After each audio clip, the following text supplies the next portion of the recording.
Okay, hi everyone. My name is Patrick, and I'm here in my hotel room in Aachen. And today I'm joined by Peter, who's actually our main game developer, and he's the game lead for NFT-MAKER. And yeah, hi Peter. What are we going to Yeah, talk hey, about today? yeah, I'm actually joining also from my hotel room in New York. So both beautiful backgrounds today. Nice.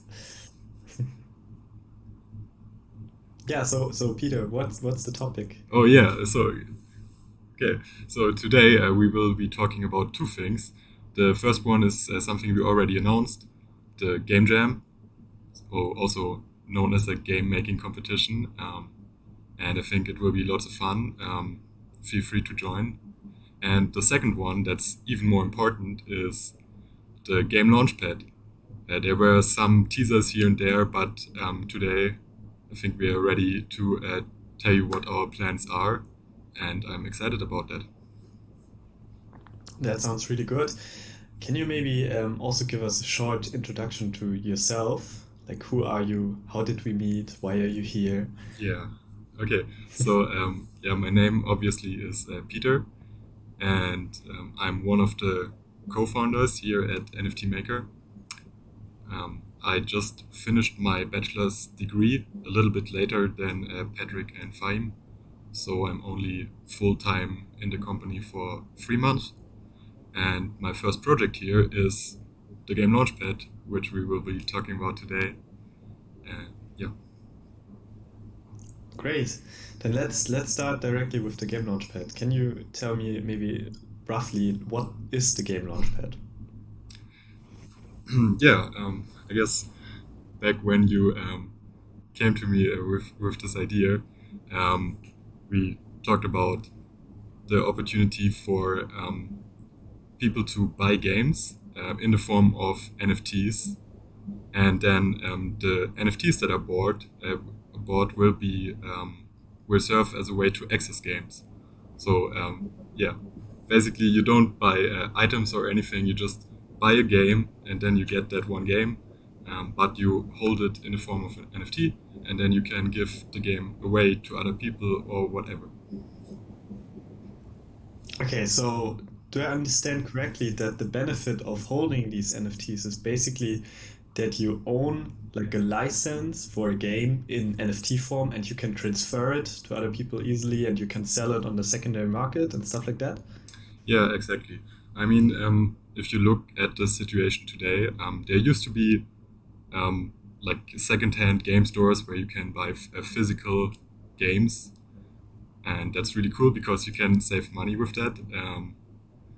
But today, the situation is you have things like Steam or Origin, and you basically just buy games into your library, and it fills up, and you can't do anything with those games, and can't give them to your friends, and you can buy them.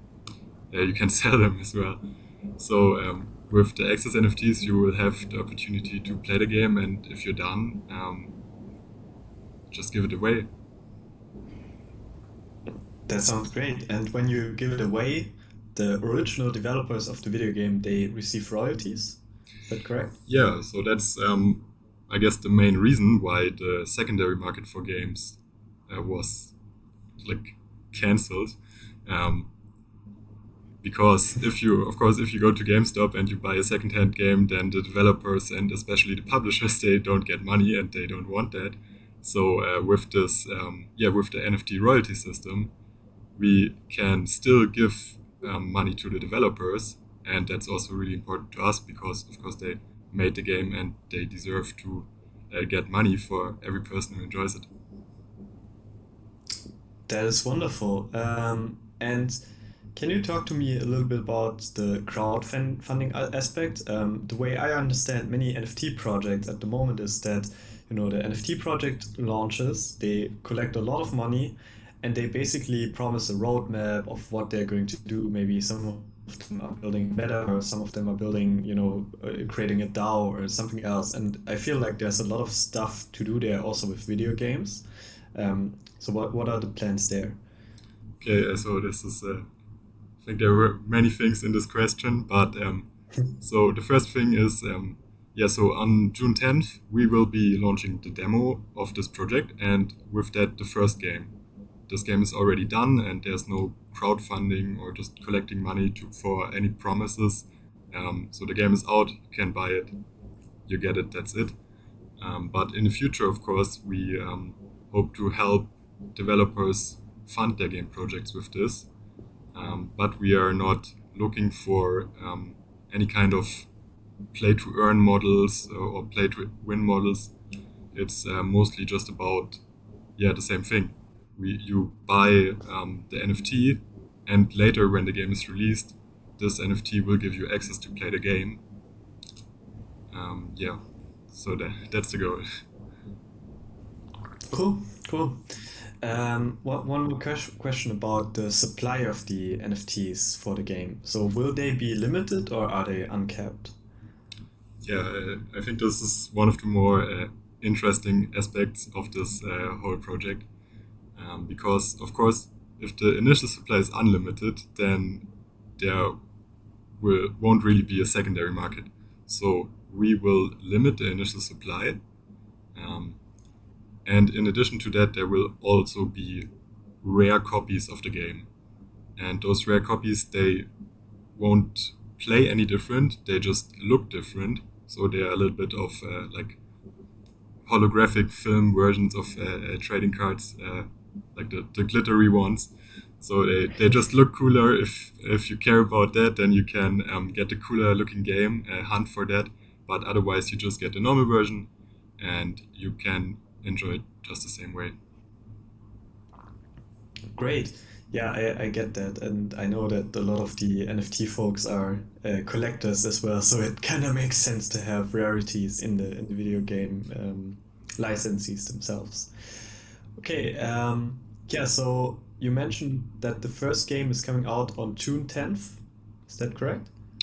Yeah, that's right. So June 10th, just the same day the game jam starts, we have made a little game together with a partner studio, and yeah, I think it will be fun. Great. Then I guess if people are interested in this game Launchpad, where should they contact you, or should they contact you at all? Yeah, so of course, anybody who is a developer or not even like if you just have a game idea, feel free to contact me personally. Feel free to contact NFT-MAKER through any of our channels. Also, Discord is a good way. And yeah, we are happy to talk to you. Also, on the website of the Game Launchpad, you will have a little bit of a form that you can fill out and just give us information about what your project is, what the state of it is, and what specifically you would need our help with. Cool.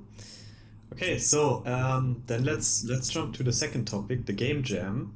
Can you tell me a little bit about the game jam? Like, what is that? Yeah, I mean the whole game launchpad thing. Um, in the end, it's all about the games, and that's also the reason for the game jam. We just wanted to celebrate games, and another reason for that is of course that back in the day we did a lot of game jams, and yeah, I mean we enjoyed it most of the time. Um, so yeah, we really wanted to bring that back and share it with the community, get to know some of you, and see what you make. Cool, cool. So the idea is basically that you have a time frame, like 72 hours or something like that, and you make a game in this time frame to a specific topic, and the topic will be released at the beginning of the time frame, right? So no one has like a head start or anything like that. Then everyone starts basically seeing the topic, and then they can start programming or start making graphics or music or whatever and putting it together and somehow creating a game. And then at the end, basically we end up with a lot of like very simple but really cool games with hopefully some cool mechanics. And then the we judge and see which one is the best, and then the winner gets a prize. Um, And yeah, as Peter mentioned, we used to do that a lot. We have a lot of wonderful games. Like, for example, my favorite is Party Pooper, where the goal is to not poop yourself during a party. Um, if you search the internet for that, I'm sure you can find them somewhere. I'm Yeah, not gonna we point might you in the show right it to direction. you as well. But yeah, the party pooper, the theme for the jam was um, the more you have, the worse it gets. And we were, yeah, of course, that's our goal. So yeah, really fun Yeah, project. Yeah, and not like Patrick said, the goal is so essentially it's one weekend. The 72 hours is just to give a little bit more time to people who are in different time zones or something like that. And over that one weekend, you create a full prototype. cool. And just one clarification: no one from us has ever pooped themselves at a party. Okay. I think Yeah, that was the point. I'm not sure about everybody, but at least not the two who are in this call. Oh, okay. So, No, okay. I think I have to stick with fine. Um, let's cut that out. okay, then, um, can you give us any hint about the theme, or is it completely hidden Oh until yeah, well, I have the a song? very s- specific idea already, actually. And yeah, I mean, making games is all about different people working together. And yeah, I think that's a pretty good hint what the theme will be. Okay, I see, I see. Cool. Then, yeah, one, I think last question regarding this is, so how can I participate and what skills do I need to participate in a game jam? Yeah, so if you want to participate, then please join, sign up on our website, join our Discord. I think the Discord will be really great to find a team if you don't have that already, and that also ties into the skills. So I guess everyone who has any skills can participate. So if you make music, if you're a programmer, if you make pretty graphics, that's very cool. And also, if you can do none of those things, you can be a designer, or you can maybe create game logic in Blueprint or in GameMaker. So there, I think everyone can participate and contribute something to a cool game. Exactly, I completely agree. It's about the willingness to learn and to experiment and also to fail, and then anyone can make a game, honestly. Yeah. So And even, you can make a game with just a piece of paper, to be honest. Like a lot of people do that as well at like the physical game jams that we went to. yeah, that's right. Um, So back in the day, we had this one game where Fime only made a piece of music, and for the rest of the 72 hours, he was sleeping on the sofa, but his music still added a lot to the game. So yeah, that is true. And actually, that picture of him sleeping on the sofa is one of the earliest NFT Maker NFTs. And one day I'm gonna auction it off, and it's gonna be a very, very good NFT to auction off, I think. Um, okay, then yeah, I guess that's pretty much everything for now. okay, yeah, then just Thank you, Peter. to Ah, repeat, yeah, so look out for the game Launchpad demo on June 10th, and also join our game jam if you are a developer. Please contact us. We are happy to talk to you. perfect. Thank you very much, everyone, for watching, and then see you next time.